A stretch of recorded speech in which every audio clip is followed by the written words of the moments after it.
From time to time, an image is just so striking it stops you in your tracks, and that was the experience of everyone in the checkpoint office today as one by one we marvelled at pictures of massive icebergs drifting by a Newfoundland town called Ferryland. One in particular is so close to the shore that it looks incongruous, like a neighbour.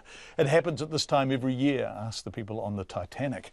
But this year they're so close and so striking that we called Charlie Dunn, the owner of Dunn's B&B in Ferryland, to ask him to describe the view out of his window. And Charlie, as it turns out, was a pretty excellent guy to call.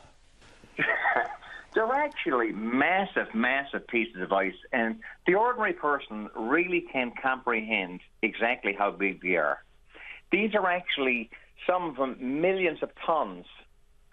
There was one iceberg, and this is about, I'm going to estimate about 7 or 8 years ago, that broke off, and it was actually 60 square miles. That's how big this iceberg was. It was 5 years drifting south.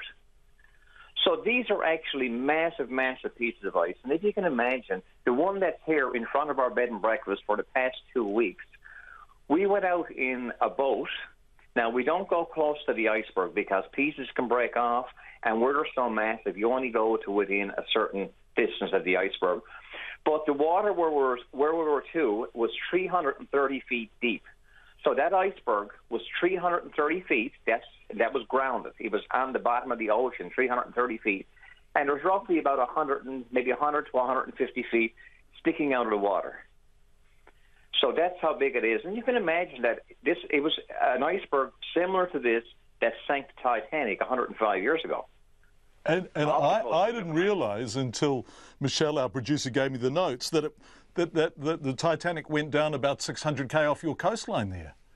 The Titanic went down off the coast of Newfoundland, about 600 miles south of Newfoundland, and that was 105 years ago, on the 14th of April, 1912. And here in Newfoundland, we have a lighthouse, which is called Cape Race Lighthouse, and that was the lighthouse that received the wireless message from the Titanic the night that it sank. Right, so it was one of these icebergs that happens at this time every year, and at the moment the one that everyone is absolutely besotted with because it's just off from your B&B, is it? Well, it's just off from the B&B. We're living right on the ocean here. We're living in that. I look out, and of course I'm looking at a lighthouse that's just out from the bed and breakfast, and we're in this little harbour here. So just out from the harbour, that's where this iceberg is to. That's as far as it could get into the harbour. And the reason that it's causing so much excitement here is because it's the only one that's close to shore right now. And it's an odd shape. We have, right now, the Department of Transportation in Canada are estimating that there is between 400 and 500 icebergs that are drifting south that are actually out into the shipping lanes. So these large ships and container ships that are coming and going from Canada, the United States to Europe, they actually have to alter their course because you've got those icebergs that are out in the shipping lanes. Charlie, I'm loving talking to you, and I want to go. You make me want to go to Ferryland. What's it like? Come. We got a bed and breakfast. I'd love to come. What's it like, your little town? How many people live there? Right now, there's ice with an estimate about maybe between 400 and 500 people.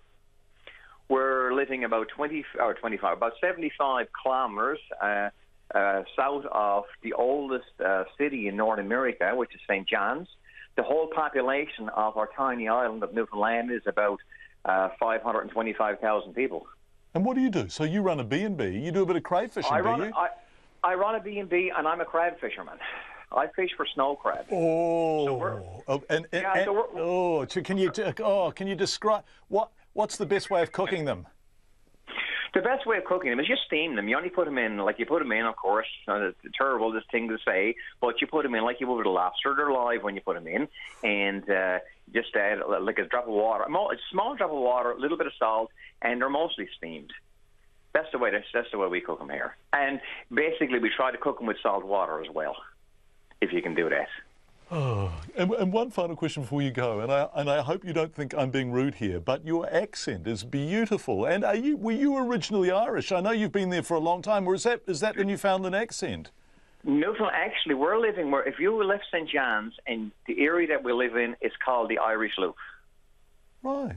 It's called the Irish Loop because about 95 to 96, 97% of all our ancestors here are a mix of English and Irish.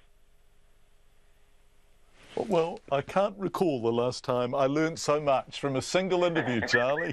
How to cook crab, what the icebergs are up to, and the geographical makeup of your beautiful part of the world, and sociological and anthropological. But bloody hell, Charlie, you should be on Radio New Zealand more often. Well, you know something, it was an absolute pleasure talking to you, and I hope that, that your listeners will get something from this conversation, and feel free at any time to call, or by all means, come to Newfoundland. We'd love to see you. Charlie Dunn, what a delight.